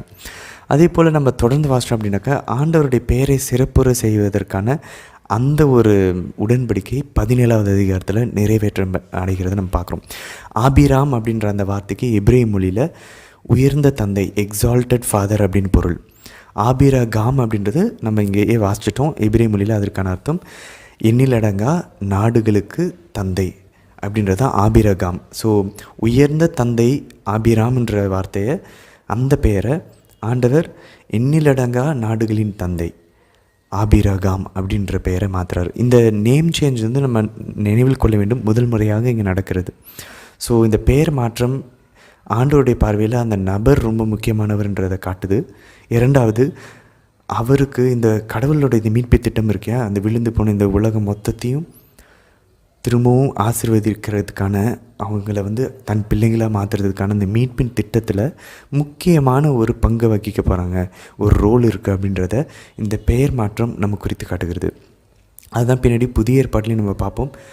ஆண்டவர் இயேசு வந்து பேதுருவுக்கு அந்த பெயர் மாற்றத்தை கொடுத்து சீமோன்ற பெயரை பேதுருவாக மாற்றுகிறார், சவுலை பவுலாக மாற்றுகிறார். அதே போல் தான் நம்ம பார்க்குறோம். நம்ம அந்த காலத்தில் அதனால தான் துறவர சபையில் இருக்கிறவங்களும் அவங்களுடைய பிறப்பு பேரை விட்டுட்டு அவங்க துறவரத்தில் சேரும்போது அவங்க ஆர்டினேஷன் வாங்கும்போது பெயர்களை மாற்றுறாங்க. அதனால் திருத்தந்தை பேதுருவுக்கு பெயர் மாற்றப்பட்டதுனால எந்த கருதினால் திருத்தந்தையாக மாறுகிறாரோ அவருடைய பெயரை, அவருடைய பிறப்பு பெயரை அவர் மாற்றி வேறு ஒரு பெயரை அவர் தேர்ந்து கொள்வார், திருத்தந்தையை போப்பாக வந்து அவர் திருநிலைப்படுத்தப்படும் போது. ஸோ இது ஒரு பக்கம் இருக்க, இந்த பெயர் மாற்றத்தை ஒவ்வொருவரும் நம்ம ஞானஸ்தானத்தின் போது நம்ம பெறுகிறோம். ஒருவேளை வேறு ஒரு இனத்துலேருந்து அவங்க ஞானஸ்தானம் பெறுகிறாங்க அப்படின்னாக்கா பெயர் மாற்றம் செய்ய வேண்டும். ஆனால் இப்போ அதெல்லாம் யாரும் பண்ணுறதே இல்லை. ஆக்சுவலாக அதை செய்யணும், ஏன்னா அவங்க ஒரு புதிய மனிதராக மாறுகிறார்கள், அது இந்த உலகம் அறிந்து கொள்ள வேண்டும். ஆனால் இப்போதைக்கு அதை வந்து கவர்மெண்ட்டில் நிறைய ப்ராப்ளம் இது வரும்னு சொல்லிட்டு யாரும் பண்ணுறதில்ல. ஆனால் அதை ஆக்சுவலாக செஞ்சால் ரொம்ப அழகான ஒரு விஷயமாக இருக்கும். ஏன்னா இனி அவங்க பழைய மனிதர் கிடையாது, அவங்களுக்கும் இந்த மீட்பு திட்டத்தில் ஒரு முக்கியமான பங்கு இருக்கிறது. ஸோ ஒவ்வொருவருக்கும் பெயர் கொடுக்கும்போதும் ஞானஸ்தானத்தின் போது பெயர் மாற்றம் செய்யப்படும் போதும் நமக்கும் இந்த மீட்பின் திட்டத்தில் ஒரு முக்கியமான பங்கு இருக்கிறது. நான் ஆண்டவருடைய நற்செய்தியை நான் வேலை செய்கிற இடத்துல, நான் படிக்கிற இடத்துல கொண்டு போக ஒவ்வொரு ஞானஸ்தானம் பெற்றிருக்கக்கூடிய கிறிஸ்தவர்களும் கடமைப்பட்டிருக்கோம் அப்படின்றதையும் இங்கே நம்ம புரிந்து கொள்ள வேண்டும். ஸோ இது ஒரு பக்கம் இருக்க, இந்த உன் பெயரை சிறப்புற செய்வேன் அப்படின்றது ஒரு அரசருக்குரிய ஒரு தொடர்பு இருக்கிறதாக இறையியல் வல்லுநர்கள் பார்க்குறாங்க. I will make you a great name அப்படின்னு சொல்கிறத உதாரணத்துக்கு 2 சாமுவேல் 7வது அதிகாரம் 9வது வசனத்தில் நம்ம பார்க்குறோம். தாவீதினுடைய பெயரை புகழ் பெற செய்கிறார் கடவுள். ஸோ இது ஆபிரகாமுக்கு அந்த அரசர் அப்படின்ற அந்த ஒரு தலைப்பு அல்லது அந்த ஒரு பதவி, அந்த ஒரு கோணத்துலையும் நம்ம பார்க்க முடியும். அப்போ எண்ணிலடங்கா நாடுகளுக்கு தந்தை அப்படின்றது எண்ணிலடங்கா நாடுகளுக்கு அரசர் அப்படின்னு சொல்லி நம்ம கூறலாம். ஏன்னா அதிலிருந்து தான், அவரிலிருந்து நிறைய அரசர்கள், நாடுகள், அரசாட்சிகள் தோன்றும் அப்படின்னு சொல்லி ஆண்டவர் பின்னாடி வாக்கு கொடுக்கறத நம்ம பார்ப்போம். அப்போது நம்ம ஒரிஜினலாக பார்த்தோன்னா எண்ணிலடங்கா நாடுகளுக்கு ஆபிரகாம் தந்தையானதாக இல்லை. நம்ம ஃபிசிக்கலாக பார்த்தோன்னாக்கா நேரடியாக நம்மளுடைய எந்தெந்த நாடுகள் ஆபிரகாமிலிருந்து வெளியே வந்துச்சு அப்படின்னாக்கா இஸ்ரேல் தேசம் வந்துச்சு, ஏன்னா யாக்கோபு வழியாக. அடுத்தது ஏதோமியர்கள் வந்திருக்கிறாங்க, அதுக்கப்புறம் அராபியர்கள். இந்த 3 தேசம் தான் வெளியே வந்திருக்க பார்க்குறோம். ஆனால் எண்ணிலடங்கா தேசத்திற்கு எப்படி இவர் தந்தையாவார் அல்லது அரசராவார் அப்படின்னு சொல்லி பார்த்தோன்னா அது தாவீது சாலமோன் வழியாக அது நிறைவேறுகிறது. ஏன்னா இவங்க வந்து மற்ற நாடுகளை கைப்பற்றி அவர்களெல்லாம் இவர்களுக்கு அடிபணிஞ்சிருக்கும் போது அந்த அரசர்கள் அந்த நாடுகளுக்கு எல்லாம் இவர்கள் அரசராக இருப்பது ஆபிரகாமுக்கு கொடுத்த இந்த வாக்குறுதி தாவீது சாலமோன் வழியாக நிறைவேறுகிறது. அப்போது எண்ணிலடங்கா நாடுகளுக்கு இவங்க அரசராக இருப்பது எண்ணிலடங்கா நாடுகளுக்கு இவர்கள் தந்தையாக இருப்பதற்கு ஒப்பாகும் அப்படின்னு சொல்லி இறையியல் வல்லுநர்கள் கூறுகிறார்கள். சரி, இந்த உடன்படிக்கையில் நம்ம கூர்ந்து கவனிச்சோன்னா நன்றாக தெரியும். போன உடன்படிக்கையில் 15வது அதிகாரத்தில் அந்த விலங்குகள், அந்த பசுமாடு, அந்த விலங்குகள் இதை வந்து அவர் அறுத்து கூறு போட்டு இரண்டாக பிரித்து வைக்கிறார். ஸோ விலங்குகளின் ரத்தம் சிந்தப்படுகிறது, உன்னை பெரிய இனமாக்குவேன் அப்படின்னு சொல்லி அந்த ஒரு வாக்குறுதி உடன்படியாக மாறுவதற்கு. இங்கே உன் பெயரை சிறப்புற செய்வேன் அப்படின்னு சொல்வதற்கு இங்கே அனிமல்ஸோடைய ரத்தம் கிடையாது, மாறாக தன்னுடைய சொந்த இரத்தத்தை, அவருடைய குடும்பத்தினுடைய முதல் பேரான எல்லா ஆண் மகனுடைய இரத்தத்தை சிந்த வேண்டியிருக்கிறது. ஸோ அந்த விருத்த சேதனம் அப்படின்றது நமக்கு நிறைய பேருக்கு தெரிந்திருக்கும். அது அவர்களுடைய ஆணினுடைய அந்த பிறப்பு உறுப்பினுடைய அந்த தோலை, அந்த மேல் தோலை அவர்கள் வெட்டி இருக்க வேண்டும். ஸோ அவர் இதை இறையில் வல்லுநர் எப்படி பார்க்குறாங்க அப்படின்னாக்க, ஆண்டவர் கொடுத்த அந்த உடன்படிக்கையை ஆபிரகாம் தன்னுடைய சக்தியினால் ஆகாரிடம் இருந்து நிறைவேற்ற அவர் முயற்சி செஞ்சதுனால, அதே அந்த உடலின் உறுப்பினால், எந்த உறுப்பினால் அவர் ஆண்டவருடைய விருப்பத்திலிருந்து விலகினாரோ அதே உறுப்பில் அவர் பரிகாரம் செய்து ரத்தம் சிந்து வலியை அனுபவிக்க வேண்டும் அப்படின்றத இங்கே நம்ம பார்க்குறோம். ஏன்னா தொடக்கத்துலேயும் அப்படி தான் ஆதாம் ஏவாள் அவங்க பாவம் செஞ்சு விழுந்தாங்க. அவங்க பிள்ளை பேர் பெறுவதிலும் ஏவாளுக்கு, ஆதாமுக்கு அவருடைய வேலையிலும் கஷ்டங்களை கொடுக்குறார். ஸோ நம்ம ஒரிஜினலாக நம்ம சாக்ரிஃபைஸ் பண்ணி தியாகம் பண்ணி அந்த கஷ்டங்களை ஆதாம் ஏவாளும் சுமந்திருக்க வேண்டும். ஆபிரகாமும் சாராவும் அதை பொறுமையோடு காத்திருந்து அவங்க தியாகம் செஞ்சு அந்த வலியை அவங்க சகித்து இருக்க வேண்டும். அதை பண்ணாததுனால தான் ஆண்டவர் பரிகாரம் கொடுக்குறார். இது நமக்கும் அப்படி தான். நம்ம பாவம் செஞ்சு ஆண்டவருடைய விருப்பத்திலேருந்து விலகும்போது இந்த உலகத்தில் இருக்கக்கூடிய நபர்கள் மேலேயோ இல்லை பொருட்கள் மேலேயோ உடலின் மேலேயோ ஒரு ஒழுங்கினமற்ற பற்றுதல் வருகிறது, டிஸார்டர்ட் அட்டாச்மெண்ட்.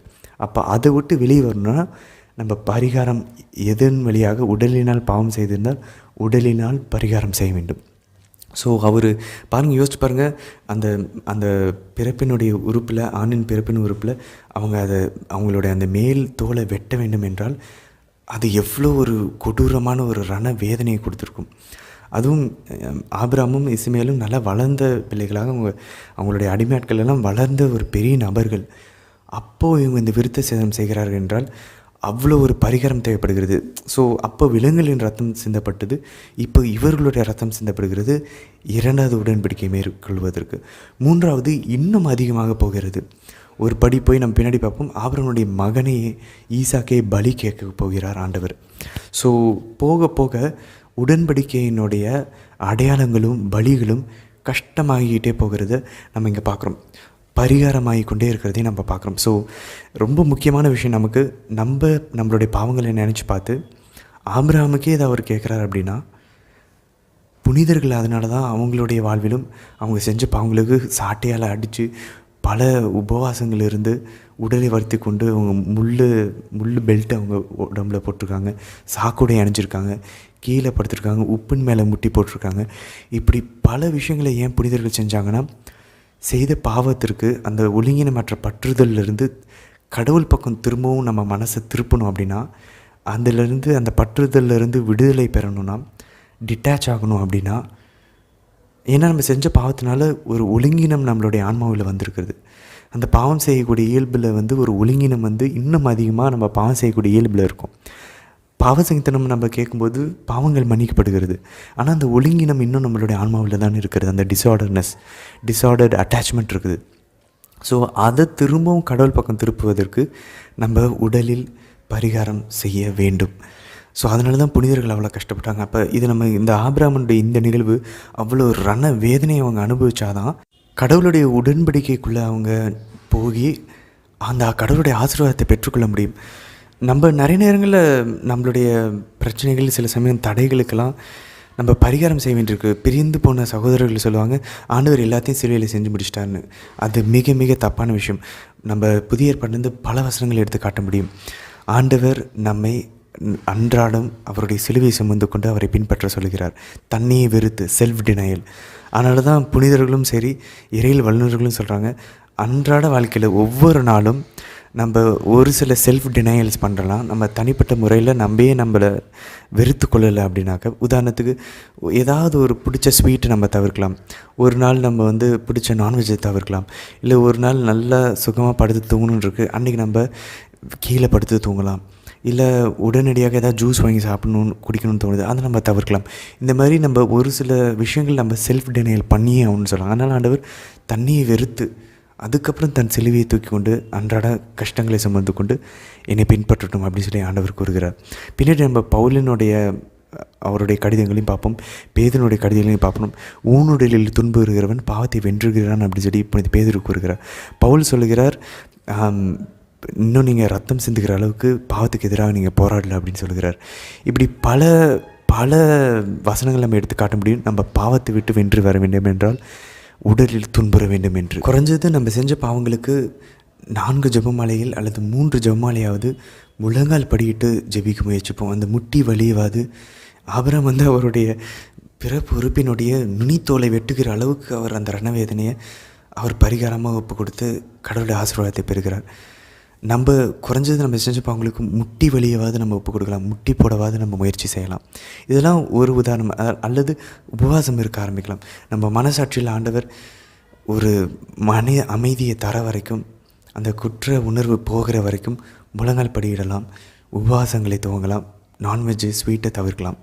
இதெல்லாம் இந்த விவிலிய இந்த பகுதி நமக்கு சுட்டி காட்டக்கூடிய ஒரு முக்கியமான மாற்றங்கள் நம்ம வாழ்க்கையில் கொண்டு வரணும். யோசித்து ஏதாவது சின்ன சின்ன விஷயங்கள்லேருந்து தூங்கி பெரிய சாக்ரிஃபைசஸ் பரிகாரங்களை பண்ண நம்ம முயற்சி செய்யலாம். ஸோ இது ஒரு முக்கியமான பாடம் நம்ம கற்றுக்கொள்ள வேண்டியது. அடுத்தது ரொம்ப முக்கியமான ஒரு விஷயம் என்னன்னாக்கா, இஸ்மாயேலையும் ஆண்டவர் ஆசீர்வதிக்கிறத நம்ம இங்கே பார்க்குறோம். ஸோ ஆபிரகாமுடைய வித்தை நான் ஆசீர்வதிப்பேன், அதை ஒரு பெரிய இனமாக்குவேன்னு சொல்லி 15வது அதிகாரத்தில் செஞ்ச உடன்படிக்கையின் ஒரு அடையாளமாக தான் ஆபிரகாம் அவசரப்பட்டு ஆபிரகாமும் சாராவும் சேர்ந்து அவங்க அடிமை பெண் வழியாக இஸ்மாயேலை பெற்றெடுக்கிறாங்க. ஸோ அந்த ஆசீர்வாதம், அந்த முதல் உன்னை ஒரு பெரிய இனமாக்குவேன், I will make of you a great nation, அந்த ஆசீர்வாதத்தை ஆண்டவர் இஸ்மாயேலுக்கு தருகிறார். உன்னிடமிருந்து இளவரசர்கள் வருவார்கள். தொடக்க நூல் 17:20 வசனத்தில் நம்ம வாசிக்கிறோம். ஆனால் அரசர்கள் வரமாட்டாங்க. அந்த அரசர்கள்ன்ற அந்த ஒரு பதவியும் உன்னை எண்ணிலடங்கா நாடுகளுக்கு இனங்களுக்கு தந்தையாக்குவேன் அப்படின்ற அந்த ஆசீர்வாதத்தையும் ஈசாக்குக்கு மட்டுமே ஆண்டவர் அதை வந்து குறிப்பாக அதை வைத்திருக்கிறார். அதை வந்து இஸ்மாயேலுக்கு கொடுக்கல. ஸோ இது ஒரு முக்கியமானது. இஸ்மாயேலை ஆசீர்வதிக்கிறார், ஆனால் அது முதல் உடன்படிக்கை தான். 2வது உடன்படிக்கையினுடைய ஆசீர்வாதமும் முதல் உடன்படிக்கை ஆசீர்வாதமும் 3வதும் ஈசாக்கின் வழியாக தான் வரும். முதல் உடன்படிக்கையின் ஆசீர்வாதம் உன்னை பெரிய இனமாக்குவேன் அப்படின்றது மட்டும்தான் இஸ்மாயேலுக்கு போகிறத நம்ம இங்கே பார்க்குறோம். ஆண்டவரையும் மாதாவையும் இது எங்கே குறித்து காட்டுகிறது? ஆபிரகாமும் அவருடைய மகனும் அவருடைய அடியாட்களும் எல்லாருமே விருத்த சேதனம் செய்கிறார்கள். ஆண்டவர் இயேசுவும் தம்முடைய இரத்தத்தை சிந்தி அவருடைய உடலிலும் ஆன்மாவிலும் பாடுகளை அனுபவிக்கிறார். அவர் ஈன்றெடுத்த தெய்வ மாதம் அவங்களுடைய இதயத்தில் ஒரு வாள் ஊடுருவி பாயும் என்று நம்ம லூக்கா நற்செய்தியில் சிமியோன் இறைவாக்கு கொடுக்கறத நம்ம பார்க்குறோம். அப்போ மாதா சிலுவையிலிருந்து அவங்களும் அந்த துன்பங்களை ஏற்றுக்கொள்கிறார்கள். ஆண்டவர் இயேசுவும் துன்பங்களை ஏற்றுக்கொள்கிறார். இந்த விருத்த சேதனம் வந்து நம்மளுடைய ஞானஸ்தானத்துக்கு ஒப்பாகும் அப்படின்னு சொல்லி திருச்சபையின் தந்தையர்கள் நமக்கு கற்பிக்கிறாங்க. அப்போது அவங்க 2 பேரும் அந்த துன்பத்தை மாதாவும் ஆண்டவர் இயேசுவும் ஏற்றுக்கொண்டதுனால மாதா ஆன்மாவில் ஏற்றுக்கொள்கிறார்கள், ஆண்டவர் இயேசு உடலிலும் ஆன்மாவிலும் ஏற்றுக்கொள்கிறார். அதன் விளைவாக நமக்கு இந்த கஷ்டமே இல்லாத ஒரு ஈஸியான புதிய உடன்படிக்கையினுடைய விருத்த சேதனமாக ஞானஸ்தானம் நமக்கு கொடுக்கப்படுகிறது. ஈஸியாக ஆண்டவரை விசுவாச அறிக்கையிட்டு தண்ணியை தலையில் ஊற்றினா நம்ம ஆபிரகாமனுடைய பிள்ளைகள் ஆகிறோம். ஆனால் அப்போது விருத்த சேதனம் செஞ்சால் தான் ஆபிரகாமின் பிள்ளைகள் ஆகிறார்கள். அதுதான் கட்டளையின்படி, நம்ம விசுவாசத்தின்படி, அருளின்படி நம்ம ஆபிரகாமின் பிள்ளைகளாக ஞானஸ்தானத்தின் வழியாக ஆபிரகாமின் பிள்ளைகளாகிறோம். அவர் வழியாக நம் தந்தையாம் இறைவனின் பிள்ளைகளாகிறோம். மாதாவினுடைய பிள்ளைகளாகவும் நம்ம மாறுகிறோம். இன்னும் மாதாவுடைய முன்னடையாளம் தான் சாராள் அப்படின்றத எங்கே பார்க்கலாம் அப்படின்னாக்கா 17வது அதிகாரம் தொடக்க நூலில் 15-16 வசனங்களை பார்த்தோன்னா ஆண்டவர் சொல்வார், பின்பு கடவுள் ஆபிராமிடம் உன் மனைவியை சாரா என்று அழைக்காது, இனி சாரா என்பதே அவள் பெயர். ஸோ ஆண்டவர் வந்து சாராயை வந்து சாராவை மாற்றுறாங்க. அங்கே நம்ம பார்த்தோம் ஏவாள்ன்ற பெயர் வந்து பெண்ன்ற பெயர் வந்து ஏவாளாக மாற்றப்படுகிறது. இங்கே மாதாவுக்கு அருள் நிறைந்தவரே வாழ்க அப்படின்னு சொல்லி தந்தையாம் இறைவன் மாதாவுடைய பெயரையே மாற்றுவதை நம்ம இங்கே பார்க்குறோம். ஏன்னா அருள் நிறைந்த மரியே வாழ்கின்றது நம்ம ஜெபமாக சொல்கிறோம். ஆனால் ஒரிஜினலாக நம்ம லூக்கா நற்செய்தியில் 1:28 பார்த்தோம் அப்படின்னாக்க அருள் நிறைந்தவரே வாழ்க. மாதாவுடைய பேரே கிரேக்க மொழியில் கேக்காரிட்டோம்னே, அருள் நிறைந்தவரே அப்படின்றது தான் தந்தையாம் இறைவன் அழைக்கிறார். இங்கே ஆண்டவர் இயேசு என்ன பண்ணுகிறார்? ஏவாளின் பிள்ளைகளாக இருக்கிற நம்ம எல்லாரும் பாவிகள், ஆனால் மாதா வந்து பாவி இல்லை அப்படின்றத அவங்க தான் புதிய ஏவாள்ன்றதை காட்டுவதற்கு பெண்ணே அப்படின்னு சொல்லி காணா ஒரு திருமணத்திலையும் கூப்பிட்றத நம்ம பார்க்குறோம். யோவான் நற்செய்தியிலும் சிலுவை அடியிலிருந்து அவர் மாதாவை பார்த்து பெண்ணே இதோ உன் மகன் சொல்லி சொல்கிறத நம்ம பார்க்குறோம். ஸோ ஆண்டவர் இயேசுவை பொறுத்த வரைக்கும் மாதாவோட பெயர் பெண்ணே. பாவம் செய்வதற்கு முன்பாக கன்னியாக இருந்தபோது ஏவாளுடைய பெயர் பெண், உமன் அப்படின்னு தான் இருந்துச்சு. ஸோ மாதாவுக்கு இங்கே பேர் மாற்றத்தை பார்க்குறோம். அடுத்தது 16வது வசனம் தொடக்க நூல் 17வது அதிகாரத்தில் பாஸ்டோனா தொடர்ந்து அவளுக்கு நான் ஆசியை வழங்குவேன். யாருக்கு? சாராளுக்கு ஆண்டவர் கூறுகிறார். அவள் வழியாக உனக்கு ஒரு மகனை தருவேன். அவளுக்கு நான் ஆசி வழங்க அவள் வழியாக நாடுகள் தோன்றும், மக்கள் இனங்களுக்கு அரசர்களும் அவளிடமிருந்து உதிப்பர். இவ்வளோ அழகான ஒரு ஆசீர்வாதம் பாருங்கள். இது அப்படியே மாதாவுக்கு மாதா கருவுற்றுறதுக்கப்புறம் லூக்கா நற்செய்தியில் நம்ம வாசிக்கிறோம், தூய ஆவியினவர் எலிசபெத் அம்மா வழியாக மாதாவுக்கு ஆசி வழங்குறாங்க. பெண்களுக்குள் ஆசை பெற்றவர் நீரே, உம்முடைய திருவயிற்றின் கனியாகிய இயேசு கிறிஸ்துவும் ஆசை பெற்றவரே அப்படின்னு சொல்லி. ஸோ இது ஆண்டவர் யாரையாவது ஒருத்தர் தேர்ந்தெடுத்து அவர் வழியாக கொடுக்குறாங்க அப்படின்னா ஆண்டவர் அவரை ஆசீர்வதிப்பார். அதுதான் மாதாவிடமும் நடக்கிறது. ஆனால் இந்த ஆசீர்வாதம் மிகப்பெரிய ஆசீர்வாதம், சாராவோட ஒப்பிடவே முடியாத ஒரு பெரிய ஆசீர்வாதம் மாதாவுக்கு. ஏன்னா மாதாவிடமிருந்து வெறும் ஜனங்களும் இனங்களும் அரசர்களும் தோன்ற போவதில்லை, ஒரு பெரிய கிறிஸ்தவ இனமே தோன்றுகிறது. நம்ம ஆண்டவர் இயேசுக்குள்ளே ஞானஸ்தானம் அடைஞ்சு ஆண்டவருக்குள்ளே அவரோட உடலாக நம்ம இணையும் போது நம்ம ஆண்டவரிடமிருந்து ஒரு கிறிஸ்தவ இனமே தோன்றுகிறது. ஸோ மாதா கிறிஸ்தவர்களுக்கெல்லாம் அம்மாவாக இருக்கிறாங்க. கிறிஸ்தவ இனமே மாதாவிடமிருந்து உதிக்கப் போகிறது. வெறும் அரசர் மட்டும் மாதாவிடமிருந்து வரப்போகிறதில்ல, அரசருக்கெல்லாம் அரசர் வரப்போகிறார். வெறும் இறைவாக்கினர் வரப்போகிறதில்ல, கடவுளுடைய மகனை வரப்போகிறார். ஸோ சாரா இந்த வகையில் சாராவை ஆசீர்வதிப்பதும் சாராவுடைய பெயரை மாற்றுவதும் மாதாவை ஆசீர்வதிப்பதும் மாதாவுடைய பெயரை மாற்றுவதுக்கும் ஒப்பாகும்.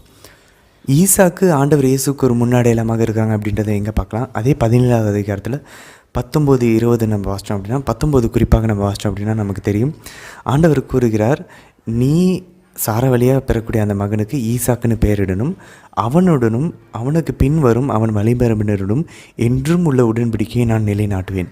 நமக்கு நன்றாக தெரியும், எவர் லாஸ்டிங் கவர்னன்ட், என்றும் உள்ள உடன்படிக்கையெல்லாம் ஆண்டவர் இயேசு வழியாக தான் அது நிறைவேறுகிறது. அப்போது நமக்கு பவுல் ஏற்கனவே கூறுகிறார், ஆபிரகாமுடைய அந்த வழிமரபு ஆண்டவர் இயேசு தான் அப்படின்னு சொல்லி. ஸோ ஆண்டவர் இயேசுவுக்கும் அவருடைய வழிமரபாகிய நமக்கும் இது குறிப்பிக்கப்படுகிறது. ஸோ அந்த என்றும் உள்ள உடன்படிக்கை ஆண்டவருடைய திருப்பலி, ஆண்டவருடைய உடலும் இரத்தத்தின் வழியாக நமக்கு நிலைநாட்டப்படுகிறது. ஸோ நம்ம ஞானஸ்தானமாகி அந்த என்றும் உள்ள உடன்படிக்கைக்குள்ளே நம்ம போகிறோம்.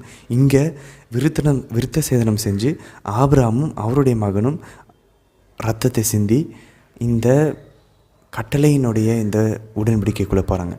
நம்ம உண்மையான இந்த இங்கே வாக்களிக்கப்பட்ட இந்த என்றும் உள்ள உடன்படிக்கைக்குள்ளே நம்ம ஞானஸ்தானத்தின் வழியாக நம்ம ரத்தம் சிந்த தேவையில்லை, ஆண்டவர் ரத்தம் சிந்தினதன் வழியாக நம்ம உள்ளே போகிறோம். ஸோ இந்த இடத்துல சாரா ஆபிரகாமை தவறான ஒரு முடிவெடுக்கிறதுக்கு தூண்டுகிறார்கள்.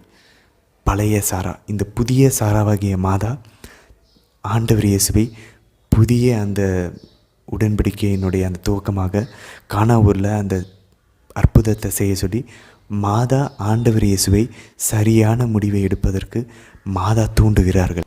இன்னொரு முக்கியமான விஷயம், ஆண்டவருடைய பெயர்கள் நமக்கு தெரிய வேண்டும். ஸோ இதை எங்கே பார்க்கலாம்? முதல்ல தொடக்க நூல் 1வது அதிகாரம் 1வது வசனத்தில் தொடக்கத்திலே கடவுள் நம்ம வாசிச்சோம் இல்லையா, அந்த கடவுள்ன்ற வார்த்தைக்கு எபிரிய மொழியில் எலோஹிம் அப்படின்னாக்க சுப்ரீம் காட் மைட்டி ஒன் அர்த்தம். அதாவது சர்வ வல்லவர் அப்படின்னு சொல்லலாம். சர்வ வல்லவர் உலகத்தை படைத்தார், எலோஹிம். அடுத்தது நம்ம பார்க்குறோம், இந்த 16வது அதிகாரம் தொடக்க நூலில் ஆகார் கூறுகிறாரு எல்ரோயினா என்னை காண்கிற கடவுள் அப்படின்னு சொல்லி அர்த்தம்.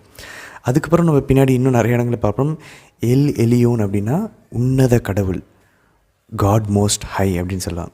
அப்புறம் எல் ஷடாய் அப்படின்னாக்க காட் ஆல் மைட்டி அப்படின்னா வலிமை வாய்ந்த கடவுள் அப்படின்னு சொல்லலாம். இதை தாண்டி நிறைய பெயர்கள் வரும். மோசையிடம் வெளிப்படுத்தின யாவே, அதுக்கப்புறம் ஜெஹோவா ஜீரே, இந்த மாதிரி நிறையா ஜெஹோவா வார்த்தைகள்லாம் நிறைய வரும். அதெல்லாம் நம்ம பின்னாடி பார்ப்போம். இப்போதைக்கு இந்த 4 பெயர்கள் மட்டும் நம்ம பார்ப்போம். Elohim, El Roi, Elyon, El Shaddai. நம்ம 4 பெயர்கள் பார்த்துருக்குறோம் கடவுளுடைய பெயர். இன்னும் அடுத்து வரக்கூடிய அதிகாரங்களில் நாளைக்கெலாம் நம்ம வாசிக்கும்போது இன்னும் ஆண்டவர் இயேசுவும் மாதாவும் ஆபிரகாம் வழியிலையும் சாராள் வழியிலையும் ஈசாக்கின் வழியிலையும் முன்னாடையலமாக விளங்குவதை இன்னும் தெளிவாக நம்மளால் புரிந்து கொள்ள முடியும். ஸோ இன்றைக்கி இதோடு நம்ம முடிச்சுக்கலாம்.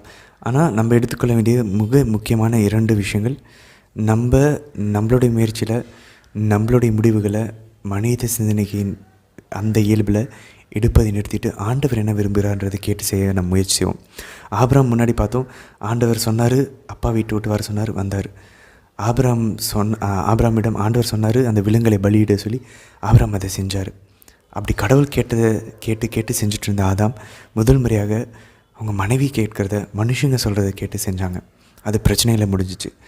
அந்த நம்ம பழைய ஏற்பாட்டு அந்த ஆதாமேவாளினுடைய அந்த விஷயத்துக்கு போனோம் அப்படின்னா, அந்த மனைவி சொன்னதை கேட்டு ஆதாம் செய்தாருன்னு இருக்கும். மனைவிக்கு யார் சொன்னால்? சாத்தான் சொன்னான். இப்போவும் நம்ம நிறைய விஷயங்கள் மனிதர்கள் வழியாக சாத்தான் சொல்லலாம், உலகத்தின் வழியாக சாத்தான் சொல்லலாம். நம்ம உடம்பினுடைய அந்த விஷயங்களை கேட்டு நம்ம செய்து கொண்டிருக்கிறோம். அதை நிறுத்திட்டு ஆண்டவர் சொல்கிறத கேட்டு ஜெபிச்சா ஆண்டவர் நமக்கு கண்டிப்பாக நமக்கு மனசில் போடுவார், சொல்லி தருவார். இதை பண்ணணும், இல்லை அதை பண்ண வேணாம். நம்ம விரும்பினாலும் கூட நம்ம மாதாக்கிட்ட ஒப்பு கொடுத்துட்டு, அம்மா நான் இது கடவுளை விருப்பனா செய்யாமல் பார்த்துக்கோங்கம்மான்னு சொல்லி மாதாக்கிட்ட ஒப்பு கொடுத்துட்டோன்னா மாதா அதை எப்படியாவது ப்ரொடெக்ட் பண்ணிடுவாங்க. ஸோ நம்மளுடைய சிந்தனை இப்படி நம்மளுடைய விருப்பத்தை செய்யாமல் கடவுள் சொல்கிறத கேட்டு செய்ய முயற்சிப்போம். உலகத்தையும் உடலையும் சாத்தான் சொல்வதையும் கேட்டு செய்யாமல் இருக்க ஞானத்தை கேட்போம் ஆண்டவரிடம். அது ஒரு முக்கியமான ஒரு கருத்து. 2வது லேர்னிங் பாயிண்ட் வந்து, ஆபிரகாமுக்கு ஆண்டவருடைய ஆசீர்வாதத்தை பெற்று உடன்படிக்கைக்குள்ளே நுழைவதற்கு அவருடைய இரத்தத்தை சிந்த வேண்டும். நம்மளுடைய வாழ்வில் ஆண்டவருடைய பிள்ளைகளாக இருந்து பாவம் செய்யாமல் வாழணும் அப்படின்னா உடலை வருத்தி கொள்ள வேண்டும், தன்னையே நம்ம வெறுத்து கொள்ள வேண்டும், உடல் ஒருத்தல்கள் செய்ய வேண்டும். தினந்தோறும் ஒவ்வொரு நாளும் அடிப்படையில் நம்ம ஏதாவது ஒரு விஷயத்தில் உடலை வருத்தி கொள்ள வேண்டும். அந்த விருத்த சேதனத்தை யோசித்து பார்ப்போம். ஆபிரகாம் துணிஞ்சு அதை செஞ்சார். அதனால தான் அவர் கடவுள் சொன்னதை கீழ்ப்படிஞ்சார். அதனால தான் இன்றைக்கி அவர் வந்து பல இனங்களின் பல நாடுகளின் தந்தையாக, விசுவாசத்தின் தந்தையாக அவர் இருக்கிறார். யாராச்சும் அவ்வளோ கொடூரமான விஷயத்தை செய்வாங்களா? அவங்க மொத்த குடும்பத்தையும் அவர் செய்ய வச்சுருக்கிறார். நம்மளும் அதே போல் தைரியமாக பரிகாரம் செஞ்சால் தான் வழின்றத, வேறு வழியே இல்லை அப்படின்றத நம்ம இங்கே உணர்ந்து கொள்ளணும். அப்படி இல்லைன்னா நம்ம அது உத்திரிய ஸ்தலத்தில் செஞ்சாகணும். அது இன்னும் கொடூரமாக இருக்கும். அதுக்கு இப்போவே செஞ்சு அவரோட ஆசீர்வாதத்தை இப்போவே நம்ம பார்க்கலாம் கண்ணில், நம்ம வாழும்போதே நம்மளுடைய வாழ்விலே. மறுவாழ்வுக்கு சம்மந்தப்பட்ட விஷயங்களை உங்களிடம் விட்டு விடுகிறோம். இன்றைக்கி வாசித்த இந்த பகுதிகள் நம்மளுக்கு எப்படி மறுவாழ்வுக்கு, நிலை வாழ்வு நோக்கிய விஷயங்கள், விண்ணகத்தை நோக்கிய விஷயங்களுக்கு நம்மை கூட்டி செல்கிறது, நம்மை தயார்படுத்துகிறது அப்படின்றத நீங்கள் ஜெபிச்சு தியானித்து பண்ண முயற்சி செய்யுங்க. நாளை தினத்துக்கான வீடியோவில் நம்ம சந்திக்கலாம். ஆமேன்.